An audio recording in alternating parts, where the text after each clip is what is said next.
কথা ফ্যানদের জন্য বড় খারাপ খবর।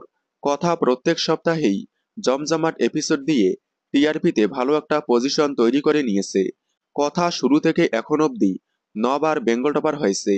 তবে প্রতিপক্ষ ধারাবাহিক খুবই শক্তিশালী হওয়ায় কোনো এক সপ্তাহ স্লট হারার পর আবারও পরের সপ্তাহে স্লট দখল করে নেয়। মানে খুবই হাড্ডাহাড্ডি লড়াই চলছে সন্ধ্যে 7টা স্লটে।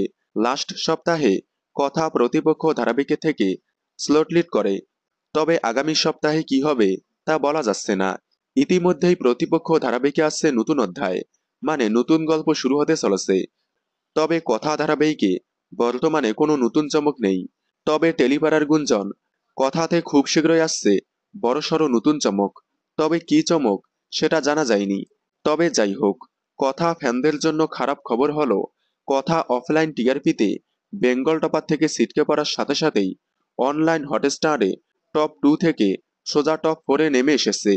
গীতা এলএলবি টপ 4-এ থাকার পর সোজা টপ 2-তে এসে দাঁড়িয়েছে। মাঝখানে থার্ড পজিশনে আছে 2 শালিক। কথা টপ 2 থেকে টপ 4-এ আসায় খুবই মন খারাপ করেছে কথা ফ্যানেরা। তবে আগামীতে জমজমাট নতুন ট্র্যাকেই আবার উঠে দাঁড়াবে কথা।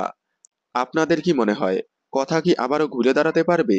এবং কথার নতুন ট্র্যাক দেখার জন্য আপনারা কতটা এক্সাইটেড কমেন্টে জানাবেন। কথা ধারাবাহিকের সকল আপডেট সবার আগে পেতে চ্যানেলটি সাবস্ক্রাইব করে পাশে থাকা বেল আইকনটি বাজিয়ে দিন। ধন্যবাদ।